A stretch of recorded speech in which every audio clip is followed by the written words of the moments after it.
اور شفقت وہیں ہوتی ہے جہاں کوئی غلطی ہوتی ہے، درگزر وہیں ہوتا ہے جہاں کوئی کوتاہی، عورت اطاعت کرے، فرما برداری کرے، اس کو حکم ہے، خامن درگزر کرے، شفقت کرے، اور کوئی کوتاہی دیکھے، کوئی غلطی دیکھے، اس پر پردہ پوشی کرنے کی کوشش کرے۔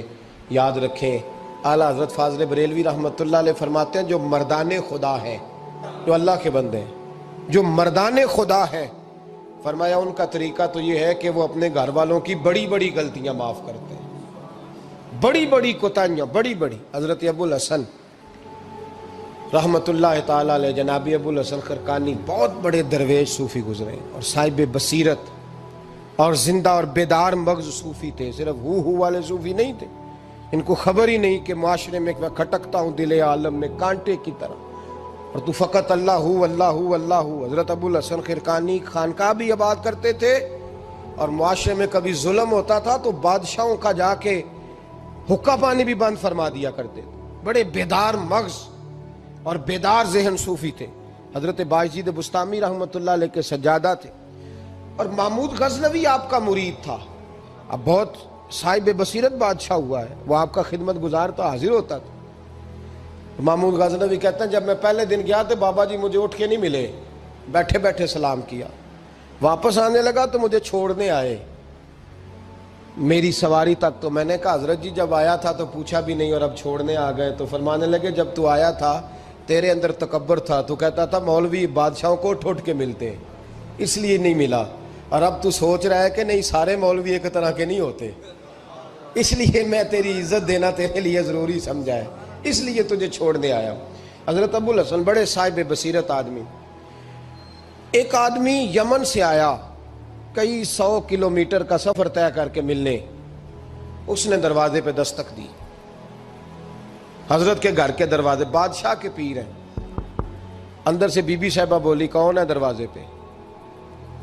فرمایا میں یمن سے آیا ہوں یا مصر سے آیا ہوں، بڑی دور سے ملاقات کرنی ہے، حضرت صاحب کدھر ہیں؟ تو بی بی کہنے لگی تجھے بھی کوئی کام نہیں جس طرح اسے کوئی کام نہیں، تو بھی فارغ ہے اس کی طرح، بس یہی اللہ اللہ یہی ڈیوٹی ہے تیری بھی۔ میں نے کہا یار اتنا بڑا صوفی اور گھر میں اس کا کیا حال ہے، وہ بات کرنے والی؟ تو میں نے کہا جناب حضرت کدھر ہیں؟ تو کہنے لگی وہ کوئی جنگل میں بیٹھا اللہ اللہ کر رہا ہوگا، نہ بچوں کی فکر نہ گھر بار کی فکر، مسئلوں سے بھی پیٹ بھرتے ہیں، کبھی ادھر بیٹھا ہوگا، جا ملنا ہے تو تو بھی چلا جا، دوبارہ دروازے پہ دستک نہ دینا خبردار۔ کہتے ہیں میرے وہ جو میں ایک ذائچہ بنا کے آیا تھا نا اللہ کے ولی کا، وہ میرا سارا ہی ٹوٹ گیا۔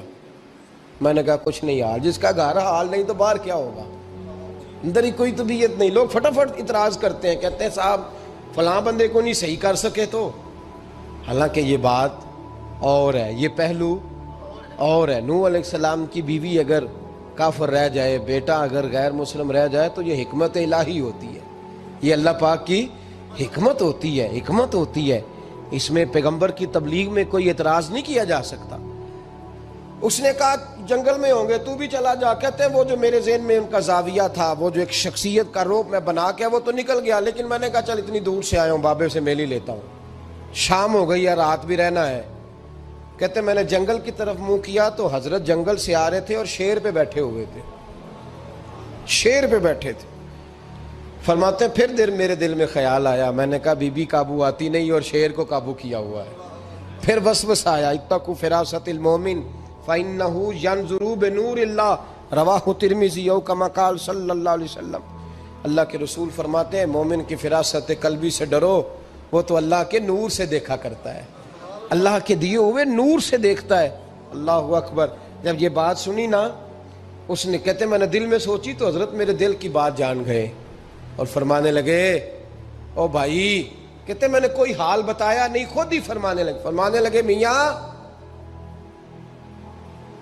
اس کے اندر صرف ایک ہی غلطی ہے کہ وہ زبان کی ٹھیک نہیں، بستر کی بڑی پاک ہے، نظر کی بڑی پاک ہے، کردار کی بڑی اچھی ہے، میرے بچوں کو پالتی ہے، بس زبان کی ذرا ٹھیک نہیں۔ اور فرمانے لگے میں اس نتیجے پہ پہنچا ہوں اگر میں نے اسے نکال دیا تو اور کوئی رکھے گا نہیں، بیچاری زندگی ساری پریشانی میں گزار دے گی، اور پھر اگلے لفظ کہے تو حد ہو گئی۔ فرمانے لگے میں اس بد زبان سے حسن سلوک کرتا ہوں، اللہ نے یہ بے زبان مخلوق میری فرما بردار بنا دی ہے۔ فرمایا یہ میرے وظیفوں چلوں عبادتوں سے نہیں آیا شعر، یہ اس بد زبان سے حسن سلوک کرتا ہوں تو رب نے یہ بے زبان مخلوق میری۔ اب یہ گنجائش، یہ حکم خامند کے لیے ہے، یہ تقریر سن کے بی بی نہ کہہ دے کہ میں نے بد زبان ہونا ہے تو آپ فرما برداری کرے میری، تو یہ جس کے لیے بات ہو اسی تک رہے۔ خامند کو حکم ہے کہ اگر کوئی کوتاہی ہے تو اس کوتاہی کی پردہ پوشی کرے۔ گھر جو ہوتا ہے نا، گھر کچھ چیزیں اجازت نہیں دے رہی میری کہ میں کچھ اور بات آپ سے کروں، کچھ آپ کو نیند بھی آ رہی ہے۔ دیکھیں پورا وجود سلامت ہو اور اندر روح نہ ہو تو بندہ زندہ رہ سکتا ہے؟ جڑے نہیں بولے انہیں رہ لینا میرا خیال۔ وجود ہو سارا سلامت ہے لیکن روح سلامت، بندہ بچ جائے گا؟ بولے نا یار، جنہیں نیند آ رہی ہو بولو، نہیں نہ رہ سکتا۔ پورے گھر میں ہر شے ہو، ذمہ داری سے بات کر رہا ہوں، پورے گھر میں ہر شے موجود ہو، اگر گھر میں دین نہ ہو تو گھر چلتا نہیں چل سکتا۔ جس گھر میں نماز نہ ہو وہ گھر نہیں چلتا، جس میں قرآن پاک نہ ہو وہ گھر، اس لیے کہ دین روح ہے۔ دین اگر گھر میں دین نہیں تو گھر چل سکتا؟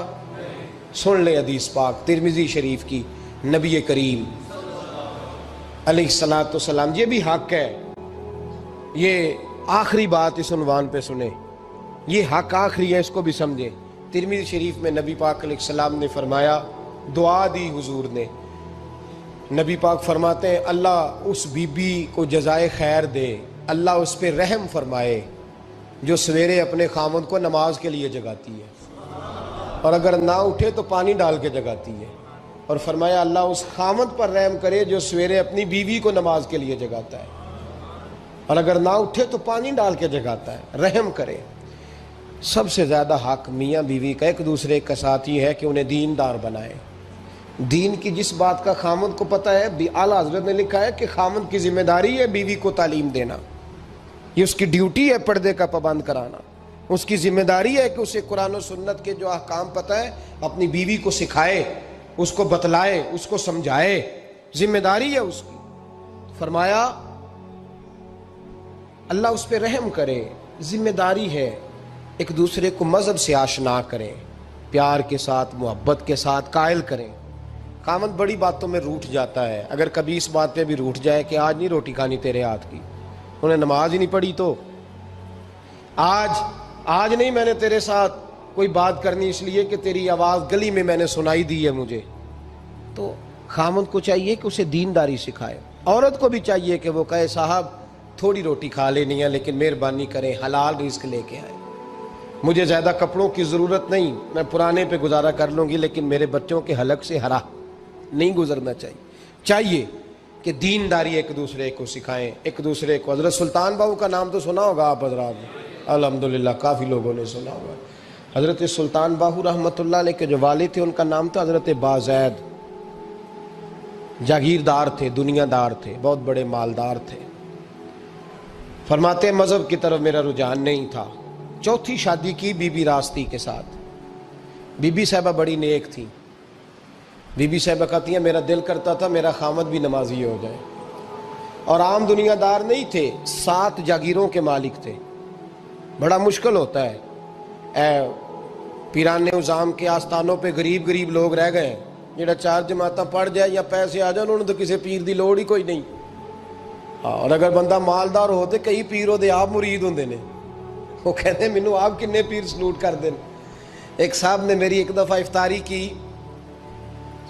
تو کہنے لگے آپ کی افطاری ہے، اس جگہ ایک اجتماع سے میں نے بیان بھی کرنا تھا تو واپسی پہ ان کے ہاں انہوں نے مجھے فوٹویں دکھانی شروع کر دی۔ اب یہ بھی ایک مسئلہ ہے نا، کیا کہتے ہیں اس کو، سیلفی جی، بڑے بڑے سیانے بندے ساری دیہڑی یہی کام کرتے رہتے اور کم ہی کوئی نہیں سی رہتے، تو وہ مجھے تصویریں دکھانے لگے، اے پیر صاحب دی بھی میں دعوت کیتی، اے پیر صاحب دی بھی میں دعوت کیتی، اے پیر صاحب دی بھی میں دعوت کیتی، اے پیر صاحب دی بھی میں دعوت، 14-15 پیر مجھے گنوا دیے۔